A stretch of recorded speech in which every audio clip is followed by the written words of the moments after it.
Kita lihat nanti bulan Ramadan masih dilarang nggak orang melaksanakan ibadah umroh? Kita lihat nanti. Kalau masih dilarang, lampu kuning dah tuh. Itu kuncinya. Lampu kuning. Kalau berkepanjangan larangan ini sampai ke musim haji, demi Allah itu lampu merah. Bila sampai ke musim haji orang terhalang melaksanakan ibadah, demi Allah pencipta langit dan bumi, saya nyatakan di depan Bapak Ibu semua, seluruh bumi akan mengalami bencana-bencana alam yang paling mengerikan. Jadi tandanya nanti bulan Ramadan. Ustaz, tidak terjadi. Alhamdulillah, kita sujud syukur bersama-sama. Berarti Allah masih sayang kepada kita. Allah masih beri kesempatan bagi kita untuk memperbanyak amal soleh. Tapi kalau ternyata Ramadan tetap dilarang, awas, lampu kuning. Kalau sampai larangan ini berlaku sampai haji, maka hadis Nabi jadi terwujud. Akan ada tahun di mana umatku terhalang melaksanakan ibadah haji dan umrah. Jika demikian, inilah zamannya kita akan menyaksikan bencana-bencana alam yang paling mengerikan serentak di seluruh dunia. Tahu nak Bapak Ibu, penstabil bumi ini adalah tanah haram. Poros bumi ini ke Sidratul Muntaha adalah Ka'bah. Penyeimbang bumi ini adalah orang-orang tawaf di sekitar Masjidil Haram. Hawa dosa, kegelapan maksiat yang dihasilkan oleh para pelaku-pelaku dosa dari orang kafir, orang musyrik, orang munafik, orang zalim, orang fasik, orang mujrim, dan seluruh orang ateis segala macamnya, itu mengeluarkan hawa hitam yang membuat bumi mengutuk, yang membuat langit tidak menerima, yang membuat laut berdoa kepada Allah, izinkan kami ya Allah menjadi penyalur azabmu kepada makhluk-makhlukmu yang durhaka kepadamu. Setiap para pelaku dosa mengeluarkan hawa hitam yang mengerikan, Pak, dan ini membuat bumi tidak rela Allah dimaksiati. Bumi berdoa kepada Allah, yang membuat laut tidak rela Allah dimaksiati. Laut berdoa pada Allah, minta izin kepada Allah agar Allah izinkan mereka mensunamikan bumi ini. Udara juga tidak rela untuk dihirup. Langit juga mengutuk, minta izin pada Allah agar turun petir dan segala macamnya. Ibarat Allah yang kami muliakan, selama ini Allah masih tahan-tahan, tapi ini akhir zaman, Allah tak akan tahan lagi. Nah, yang mampu menjinakkan bumi adalah selama orang masih tawaf di sekitar Ka'bah, selama orang masih umroh ke Masjidil Haram. Pahala di sana dikali lipatkan oleh Allah 100.000 kali lipat, supaya mampu mengimbangi hitamnya hawa dosa yang diciptakan oleh manusia-manusia yang jahat. Ketika hawa murni yang begitu putih dan bersih keluar dari amal soleh orang-orang yang beramal di tanah haram, maka itulah yang menstabilkan bumi ini, Pak. Ini penyeimbangnya. Tapi sekarang orang sudah dilarang untuk melaksanakan ibadah ke tanah suci gara-gara virus corona. Hamba-hamba Allah yang kami muliakan, maka bencana apa yang akan dialami oleh kita? Saya khawatir kalau ini panjang dan lama. Kalau sempat sampai Ramadan, sudah lampu kuning, akan dimulai berbagai macam kegaduhan yang dahsyat dan bencana-bencana yang hebat. Dan kalau sampai musim haji selesai sudah, siap-siaplah kita bertemu dengan Allah dalam berbagai bencana besar yang akan terjadi. Hamba-hamba Allah yang kami muliakan, 156 negara sekarang yang sudah terinfeksi oleh COVID-19 atau novel corona baru ini. 156 negara, sehingga 2 hari yang lalu resmi WHO mengumumkan ini sudah menjadi pandemi, sudah mendunia dan menggerogoti seluruh sendi-sendi kehidupan, menghancurkan seluruh tiang-tiang ekonomi setiap negara. Sudah banyak nyawa yang melayang dari tubuh. Tidak terkira hewan ternak yang tidak terurus dan mati karena orang-orangnya harus dikarantina, tak boleh keluar dari rumah-rumah mereka. Tidak terkira sawah ladang pertanian yang terbengkalai dan digarap oleh hama, dihabisi oleh burung, disikat oleh belalang raksasa dari gurun. Ini bencana demi bencana berlapis-lapis. Ke depan kita semua akan dilanda oleh kelangkaan pakan dan kelaparan yang global. Berat Bapak Ibu, saya tidak mau mengatakan ini. Kalau boleh saya maunya di rumah saja, ngurus pesantren, ngurus santri, ngurus keluarga. Akan tetapi seperti yang disampaikan oleh Bapak Subarkah tadi, 4-5 tahun yang lalu saya sudah menyampaikan apa-apa yang akan terjadi menurut hadis-hadis Nabi. Dan seperti yang beliau katakan, lebih 90% yang saya sampaikan terjadi semua sekarang. Dulu saya mengatakan, Nabi mengatakan di akhir zaman akan terjadi di mana ada saatnya umatku nanti terhalang melaksanakan ibadah umrah ke tanah suci dan ibadah haji. Maka apa yang disampaikan dulu terjadi sudah. Dulu saya mengajak kaum muslimin, ayo bapak, ibu, mari dari sekarang kita mulai menabung dalam bentuk emas. Karena nanti emas akan melejit, harganya sangat mahal. Dan orang lama-kelamaan akan mewujudkan hadis Nabi, kalian akan tinggalkan uang-uang kertas kalian pada masa itu, kata Rasulullah.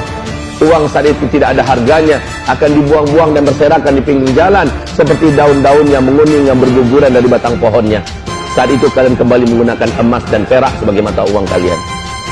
Sekarang, wahai bapak ibu, kehancuran ekonomi global, krisis moneter paling mengerikan sebentar lagi di ujung hidung kita, insyaallah ta'ala. Maka yang tak punya tabungan emas, dia akan paling menyesal. Orang yang punya tabungan dalam bentuk angka-angka saja, dalam bentuk lembaran-lembaran rupiah, mereka akan menyesal. Percayalah, tak lama lagi kita akan kembali kepada emas sebagai mata uang kita. Kalau bapak ibu mengimani ini, maka segeralah beli emas. Ustaz, sekarang emas sedang mahal-mahalnya. Betul, kan sudah saya sampaikan dulu. Dulu emas masih murah. Saya katakan beli emas. Ada uang sedikit beli emas, 1 kilo, 2 kilo, simpan. Kebanyakan ya. Sudah, kalau tak sanggup 1 gram, 2 gram, simpan pak. Daripada nyimpan dalam bentuk rupiah. Toh kapan-kapan kita perlu uang masih bisa diuangkan. Apa ruginya, betul tidak? Wahai bapak, ibu, hamba-hamba Allah yang kami muliakan. Jadi ke depan yang akan kita hadapi setelah ini, yaitu kelangkaan pakan. Karena bertahun bapak ibu, belalang raksasa yang bisa menggigit manusia yang masuk ke Cina sekarang. Belalang ini adalah belalang gurun. Ini belalang terganas. Dia makan satu hari mampu menghabiskan stok makanan dari pertanian dan lahan-lahan perkebunan yang ada, dapat memakan jatah 35.000 orang manusia satu hari.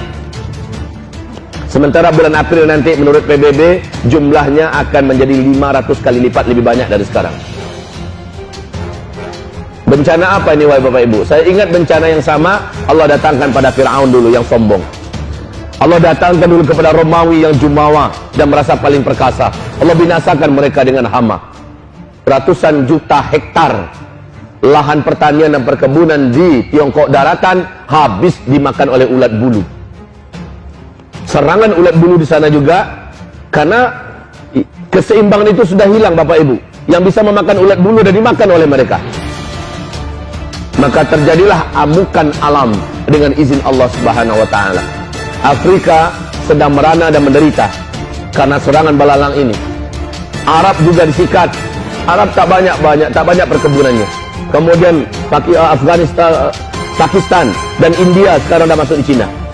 Dan kita mengkhawatirkan bulan April kalau ini membengkak menjadi 500 kali lipat seperti yang dikatakan oleh PBB, maka ini akan membawa kepada petaka baru lagi yang mungkin saja lebih ganas daripada corona. Terjadi kelangkaan pakan.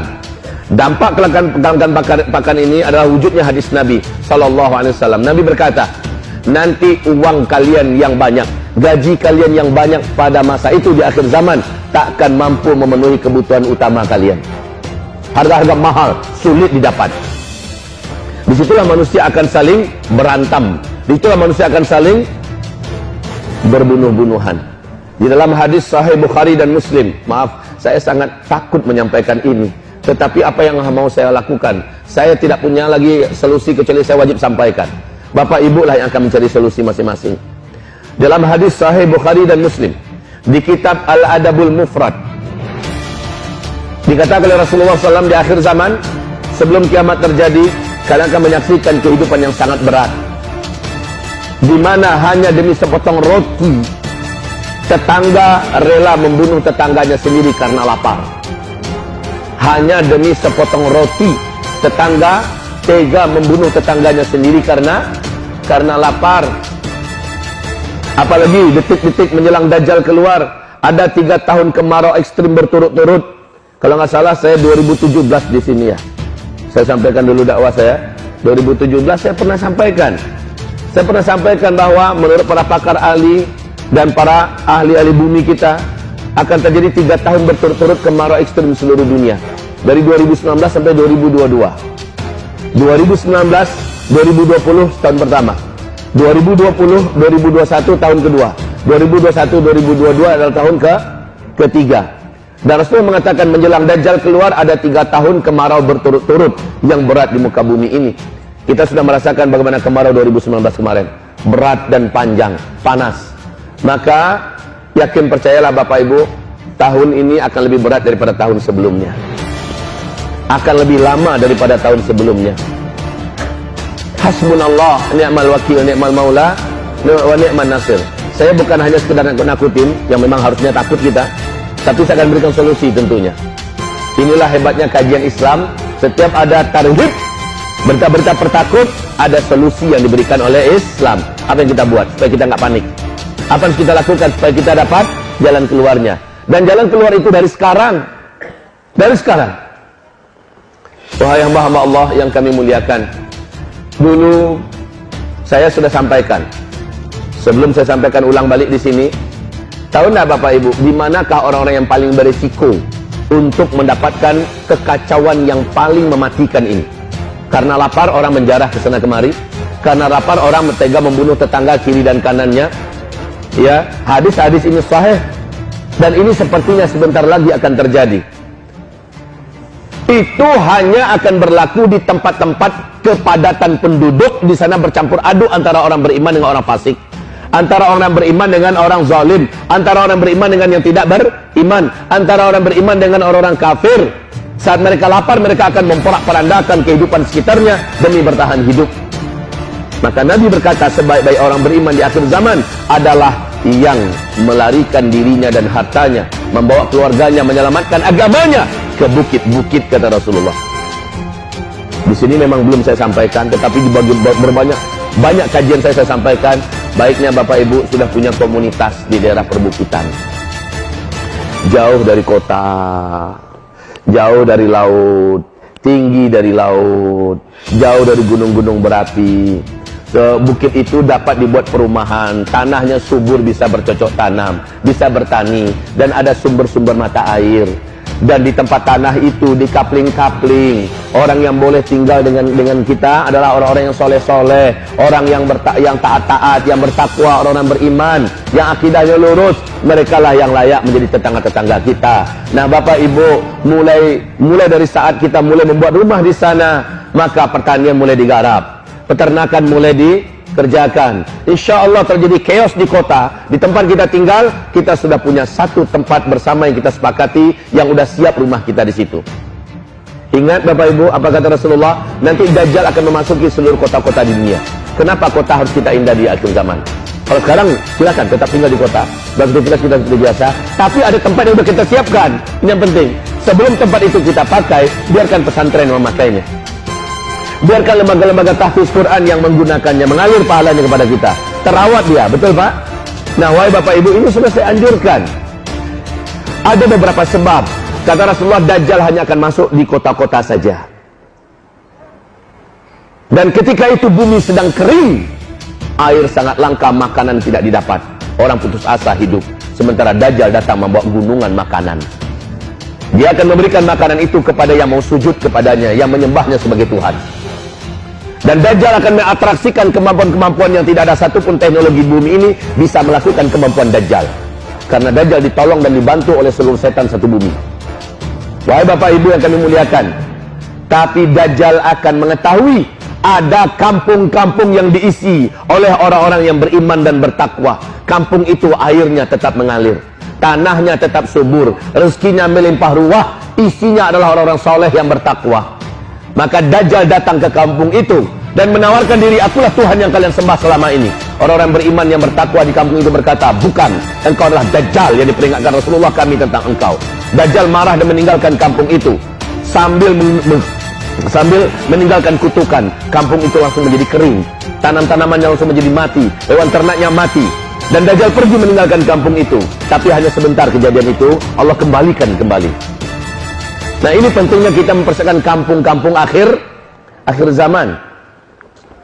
Wahai Bapak Ibu yang kami muliakan, ditambah sebelum Dajjal keluar, kelaparan yang akan menjadikan orang membunuh ke sana kemari. Solusinya adalah saat terjadi kelaparan, kita sudah punya komunitas.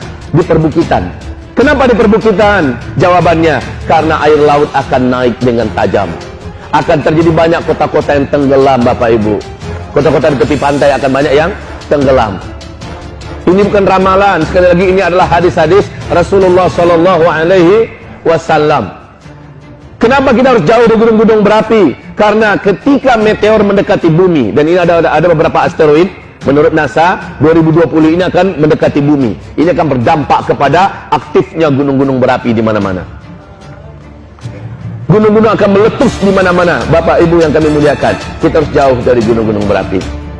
Wahai Bapak Ibu, ini anjuran saya dulu. Dan anjuran ini tetap berlaku dan waktu sekarang sudah semakin sempit.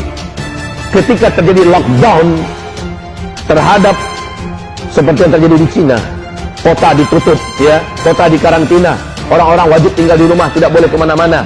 Contoh ya, ketika terjadi semacam di Italia sekarang, lockdown nasional, seluruh negara ditutup, dikarantina, tidak boleh ada yang masuk, tidak boleh ada yang keluar, dan ini cara yang benar menurut sunnah Rasulullah SAW. Nah masalahnya, satu kota-kota yang lain nggak boleh berpindah-pindah, mereka hanya tetap di situ. Kemudian orang yang ada di rumah juga nggak boleh keluyuran kecuali orang-orang yang diberi izin resmi oleh pihak pemerintahan. Ketika terjadi lockdown, wahai Bapak Ibu yang kami muliakan, ketika itu terjadilah seperti terjadi di Wuhan. Orang sekarang sudah mulai bunuh diri dari gedung-gedung karena nggak ada makanan. Hewan ternak mereka mati bergelimpangan. Kebun-kebun mereka habis digarap oleh hama. Tidak ada makanan. Kalaupun ada, sudah membusuk, dijual kepada mereka dengan harga selangit. Akhirnya tidak sedikit yang berpasang-pasangan terjun dari gedung. Semoga Allah lindungi kita. Orang beriman tidak pantas melakukan ini, Pak, Ibu. Nah, ketika lapar, orang brutal, orang ganas, orang akan membunuh kesana kemari. Saya katakan, orang beriman sepahit apapun keadaan takkan rela dan takkan mau membunuh tetangganya sendiri. Betul tidak? Disitulah di akhir zaman kita perlu adanya sebuah komunitas. Yang komunitas itu hanya orang beriman yang tinggal. Tapi minta maaf, kalau sekarang kita tinggal dengan orang yang nggak jelas kiri kanan kita. Betul tidak? Sudah selayaknya. Tapi Ustaz, itu kalau tinggal di daerah seperti itu kan butuh dana. Kami harus beli kaplingan, kami harus bikin rumah, kami harus siapkan ternak, kami harus siapkan perkebunan. Dari mana kami dapat uang, Ustaz? Kami ini bukanlah orang mampu. Ekonomi kami terhitung miskin ke bawah. Udah kalau begitu, solusi terbaik di akhir zaman kata Rasulullah SAW adalah yang Allah firmankan di Al-Quran surat Al-An'am ayat 158. Allah menjamin orang yang beriman, yang banyak amal solehnya dan jauh dari maksiat, Allah akan jaga mereka. Ini solusi yang tertinggi dan semua orang bisa lakukan. Kalau membuat perkampungan di perkampungan akhir zaman, yang pergi ke bukit-bukit butuh fulus. Wa ma fi fulus indana. Kita nggak punya duit. Maka kalau nggak punya duit, okelah, kita punya Allah. Kita punya iman kepada Allah. Kita harus beriman dengan benar, tauhidkan Allah dengan lurus, campakkan semua kesyirikan yang pernah kita yakini dan kita lakukan. Jangan bergantung kepada selain Allah Subhanahu wa taala. Lalu perbanyak melakukan amalan-amalan saleh. Perbanyak lakukan amalan-amalan saleh. Jauhi dosa, stop maksiat, berhenti dari amal salah, maksimalkan amalan saleh. Allah akan berpihak pada kita. Apa sabda Rasulullah dalam hadis sahih Imam Muslim? Ihfazillaha yahfazka. Jaga olehmu Allah, Allah akan menjaga engkau. Jaga olehmu Allah, Allah akan jaga engkau. Apa yang maksud dengan menjaga Allah? Maksudnya semua perintah-perintah Allah dijaga, semua larang-larangan Allah jangan dikerjakan. Jangan ada di antara kita yang bermaksiat kepada Allah. Dijamin kamu dijaga oleh Allah Subhanahu wa taala. Wahai Bapak Ibu, ini akhir zaman ya. Setiap kesolehan langsung berbayar tunai dari Allah Subhanahu wa taala. In ahsantum ahsantum li anfusikum. Setiap kamu melakukan kebaikan dan kesolehan, kamu sedang melakukan kebaikan dan kesolehan untuk menyelamatkan diri kamu. Wa in asatum falaha. Kalau kamu buat dosa dan kejahatan, kamulah yang akan menanggung akibatnya. Sekarang berbayar tunai. Orang berbuat baik akan langsung dirasakan tak lama waktu setelah dia melakukan kebaikan itu. Orang melakukan kejahatan dibayar tunai oleh Allah langsung dalam waktu yang tak lama. Coba lihat, baru-baru saja India melakukan kejahatan kepada kaum muslimin di New Delhi, di India. Apa yang terjadi sekarang?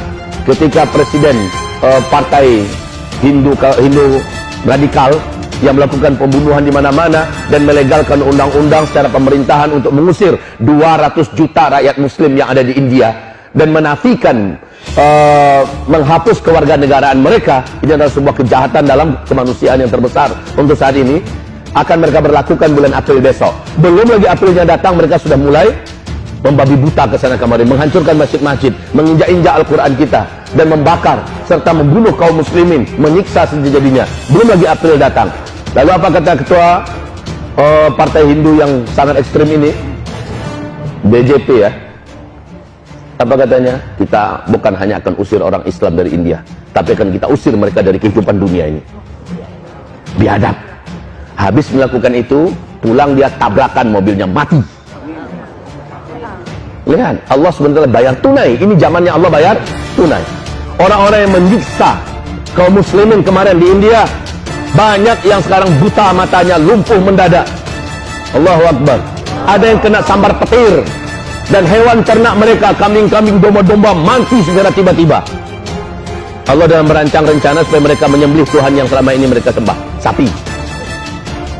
Inilah saatnya Allah bayar tunai setiap kejahatan. Ketika Presiden Republik Rakyat Tiongkok dengan jumawa mengatakan tidak ada satupun kekuatan yang mampu mengguncang Cina, dibayar tunai oleh Allah SWT. Didatangkan bala tentara yang tak nampak, yang tak bisa dihadapi dengan tentara mereka yang banyak. 2 juta tentara mereka, keren-keren militer mereka, hebat-hebat dengan persenjataan mereka, tak mampu menghadapi virus corona.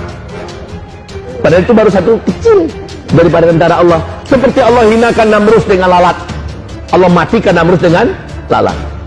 Wahai hamba-hamba Allah yang kami muliakan, bagi Allah, walillahi junudus samawati wal ard, milik Allah seluruh tentara yang ada di langit dan di bumi. Jadi kita orang beriman, Bapak Ibu, kebaikan yang kita kerjakan sekarang akan langsung berbuah kepada kebaikan, dibayar kontan. Jangan ragu-ragu. Tapi ingat, ketika kita bermaksiat hari ini, maka tak dalam waktu yang tak lama Allah bayar kontan juga, dirasakan langsung akibatnya. Ini akhir zaman ya, beda dengan sebelumnya. Sekali lagi ingat, ini akhir zaman.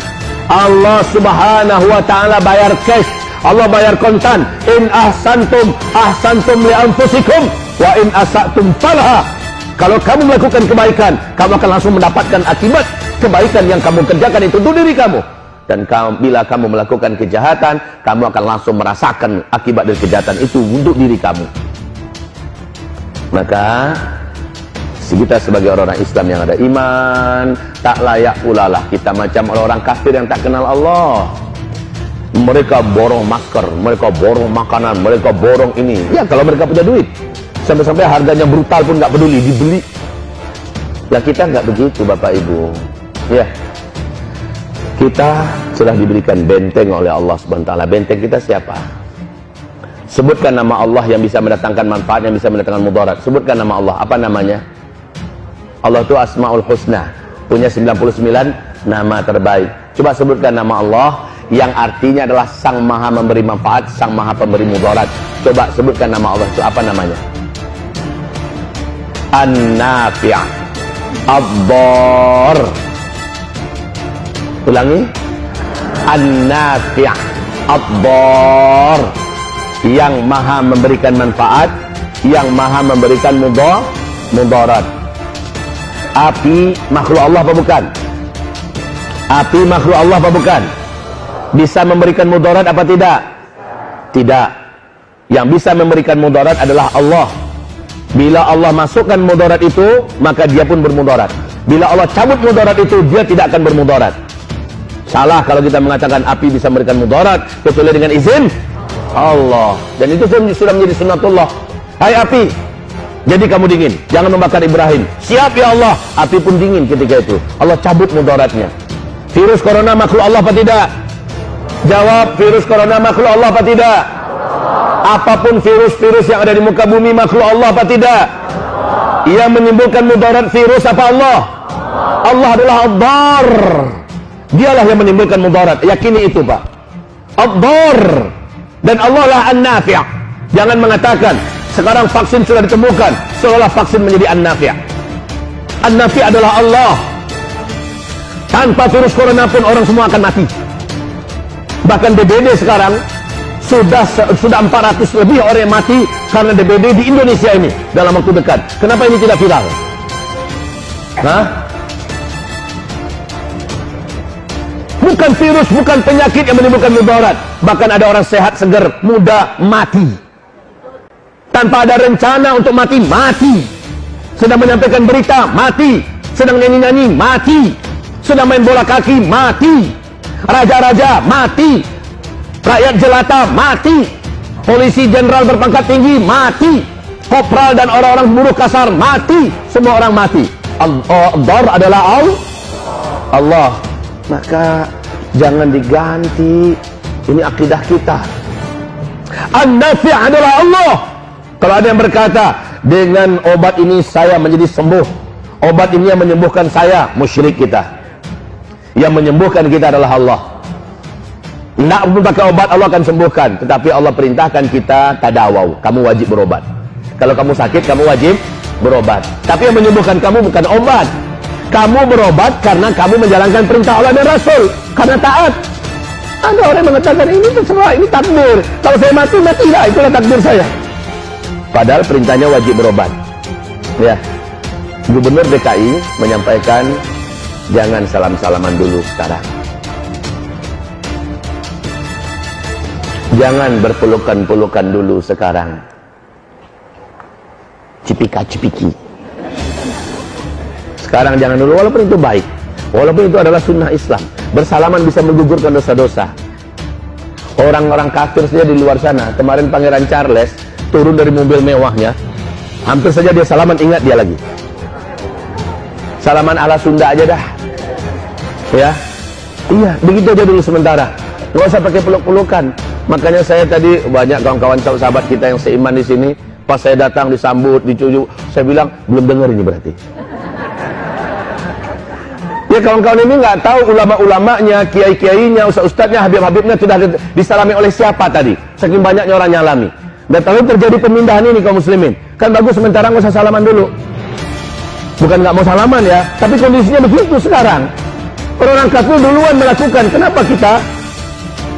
Dengarkanlah, patuhilah pemerintah kita yang sudah mengatakan jangan salaman dulu. Setuju tidak? Untuk sementara. Kalau sudah selesai nanti balik lagi kita seperti biasa. Kalau pengen salaman juga, pakai yang sarung tangan macam ibu ini. Salaman lah. Mana sarung tangannya? Kasih lihat Bu. Gitu. Pakai sarung tangan begitu. Kalau mau salaman juga, atau ambil tisu. Mana yang mau salaman? Gitu. Iya. Jadi Masya Allah, kaum muslimin yang kami muliakan, kembali kita kepada ad-daru an-nafi'. Lagi pula ada senjata aku udah diajarin. Wahai Bapak Ibu yang kami muliakan, ini papan tulis kurang kepake kayaknya ya. Harusnya saya pakai ini. Saya senang melihat papan tulis yang bagus dan besar. Ini impian saya, ini idola saya. Papan tulis kalau udah besar kayak gini saya semangat. Nah, cuma karena waktu kita sangat kasih dan tipis sekali, ibarat Allah, kita nanti 7:30 selesai, bubar, dan kita berdoa tentunya, kemudian kita selesai. Wahai Bapak Ibu yang kami muliakan, apa yang terjadi berikutnya setelah ini? Menurut hadis Nabi ya, kita lihat nanti bulan Ramadan masih dilarang nggak orang melaksanakan ibadah umroh? Kita lihat nanti. Kalau masih dilarang, lampu kuning dah. Itu kuncinya. Lampu kuning. Kalau berkepanjangan larangan ini sampai ke musim haji, demi Allah itu lampu merah. Bila sampai ke musim haji, orang terhalang melaksanakan ibadah, demi Allah pencipta langit dan bumi, saya nyatakan di depan Bapak Ibu semua, seluruh bumi akan mengalami bencana-bencana alam yang paling mengerikan. Jadi tandanya nanti bulan Ramadan. Ustaz, tidak terjadi. Alhamdulillah, kita sujud syukur bersama-sama. Berarti Allah masih sayang kepada kita. Allah masih beri kesempatan bagi kita untuk memperbanyak amal soleh. Tapi kalau ternyata Ramadan tetap dilarang, awas, lampu kuning. Kalau sampai larangan ini berlaku sampai haji, maka hadis Nabi jadi terwujud. Akan ada tahun di mana umatku terhalang melaksanakan ibadah haji dan umrah. Jika demikian, inilah zamannya kita akan menyaksikan bencana-bencana alam yang paling mengerikan serentak di seluruh dunia. Tahu nak Bapak Ibu, penstabil bumi ini adalah tanah haram. Poros bumi ini ke Sidratul Muntaha adalah Ka'bah. Penyeimbang bumi ini adalah orang-orang tawaf di sekitar Masjidil Haram. Hawa dosa, kegelapan maksiat yang dihasilkan oleh para pelaku-pelaku dosa dari orang kafir, orang musyrik, orang munafik, orang zalim, orang fasik, orang mujrim, dan seluruh orang ateis segala macamnya, itu mengeluarkan hawa hitam yang membuat bumi mengutuk, yang membuat langit tidak menerima, yang membuat laut berdoa kepada Allah, izinkan kami ya Allah menjadi penyalur azabmu kepada makhluk-makhlukmu yang durhaka kepadamu. Setiap para pelaku dosa mengeluarkan hawa hitam yang mengerikan, Pak, dan ini membuat bumi tidak rela Allah dimaksiati. Bumi berdoa kepada Allah, yang membuat laut tidak rela Allah dimaksiati. Laut berdoa pada Allah, minta izin kepada Allah agar Allah izinkan mereka mensunamikan bumi ini. Udara juga tidak rela untuk dihirup. Langit juga mengutuk, minta izin pada Allah agar turun petir dan segala macamnya. Ibarat Allah yang kami muliakan, selama ini Allah masih tahan-tahan, tapi ini akhir zaman, Allah tak akan tahan lagi. Nah, yang mampu menjinakkan bumi adalah selama orang masih tawaf di sekitar Ka'bah, selama orang masih umroh ke Masjidil Haram. Pahala di sana dikali lipatkan oleh Allah 100.000 kali lipat, supaya mampu mengimbangi hitamnya hawa dosa yang diciptakan oleh manusia-manusia yang jahat. Ketika hawa murni yang begitu putih dan bersih keluar dari amal soleh orang-orang yang beramal di tanah haram, maka itulah yang menstabilkan bumi ini, Pak. Ini penyeimbangnya. Tapi sekarang orang sudah dilarang untuk melaksanakan ibadah ke tanah suci gara-gara virus corona. Hamba-hamba Allah yang kami muliakan, maka bencana apa yang akan dialami oleh kita? Saya khawatir kalau ini panjang dan lama. Kalau sempat sampai Ramadan, sudah lampu kuning, akan dimulai berbagai macam kegaduhan yang dahsyat dan bencana-bencana yang hebat. Dan kalau sampai musim haji selesai sudah, siap-siaplah kita bertemu dengan Allah dalam berbagai bencana besar yang akan terjadi.